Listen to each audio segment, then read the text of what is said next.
Batangas Vice Governor Mark Leviste welcomed 2021 in Boracay. But Leviste didn't spend it alone in the tropical island.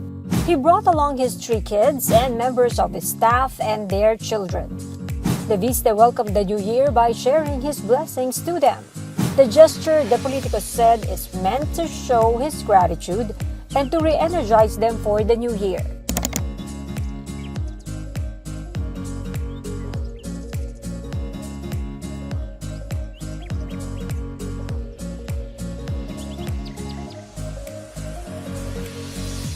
While in Boracay, Leviste and his kids tried helmet diving. Finding Nemo became their first adventure for the new year.